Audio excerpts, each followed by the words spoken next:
this strange new world he's in, to Mount Hope Cemetery. And how many of you have had the opportunity to go to Mount Hope Cemetery in Bangor?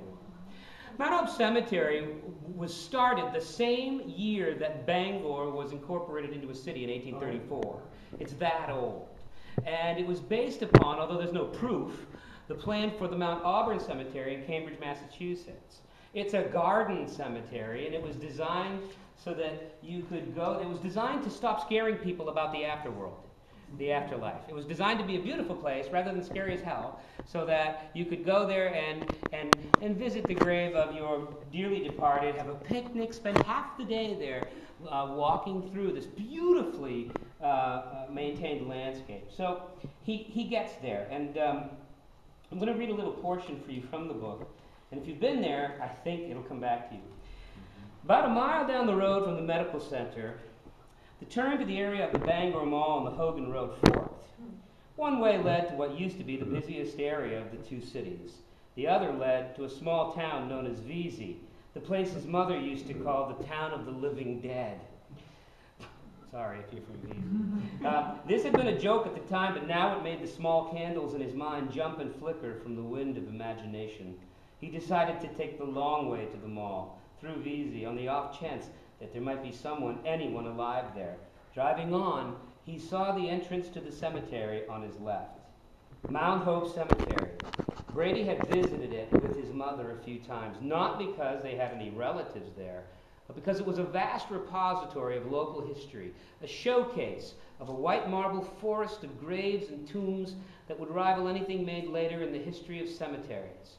Mount Hope had been built around the model of Mount Auburn Cemetery in Cambridge during the heyday of American free enterprise in the 1830s. It was a model of fine and high living, even though it was built for the dead. Within the iron fencing and beyond the war memorials were the graves of the wealthy lumber barons of the 1840s and 1850s. In this place lay the honored and humble together under high elm trees, near babbling rivulets and high green hills. It was a city of the dead, with fine tombs made of imported Italian marble and pink granite from the coast of Maine paving many of the paths. There were all manner of tombstones, most somber and covered with simple, elegant epitaphs and moss, some strange and remarkable in their macabre way.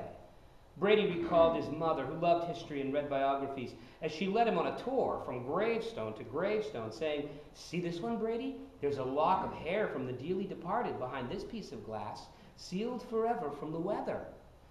And this one over here, it has an early photo, a daguerreotype of the person who lies below. Oh, and this one, it's made of zinc, a metal that will last forever, never fading, always new in the passing of the long years. Oh, Brady," she would say, "just imagine the stories below our feet, all lost and forgotten. What would these people tell us if only they could talk?" Brady answers, "I know what they'd say. Get me the heck out of here." So that's the beginning of that. He's remembering. And as he remembers, he begins to see motion. And there's a boy who hasn't seen anyone for a long, long time. It's been a couple of months. He hasn't seen any living people, seen a lot of creatures. A movement danced in the distance. A strange and disturbing motion that should not have been there. "The world has changed," he whispered aloud. There were many things that should not be, and many things that should be that were not. No power in the universe could draw his vision from what he saw in the distance, among a number of undersized headstones all grouped together, the final resting place of the Bangor's Children's Home, circa 1910. At least 100 small white slabs were placed far more closely together than any other stones he could see. Orphans. Alone, although he had more reason than anyone to believe in ghosts, he was transfixed by the scene in front of him. His heart was beating a frenzied staccato, and he struggled to catch short, faint breaths. This was fear, stone-cold, paralyzing fear, and he was a statue, unmoving, planted to the ground. Among the stones were the first human forms he had seen in weeks. People! No, they were not people as he knew them. These were shades, phantoms, ghosts. They were the forms of children wandering and weaving their way among their own gravestones. The orphans, the children left behind, left alone, incorporeal and faint, like something seen through a fog. Any other boy on any other day might have run from that place. Any other boy might have doubted his vision, but not Brady. The city was no longer a city. It was a graveyard. So this place was something more, something older. The graveyard was no longer a storage place for the beloved dead. The city, now devoid of people, was simply a mass of buildings and streets that reflected nothing but the darkness and the full spectrum echo of a world that used to be. People made a city. Quiet made a graveyard. This graveyard was now the city. The city was now the graveyard.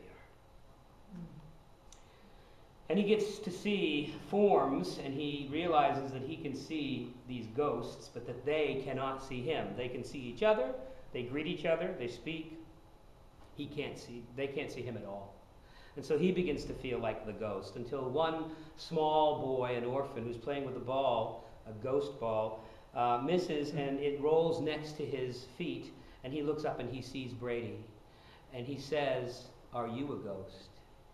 And Brady just says, "No, I'm your friend."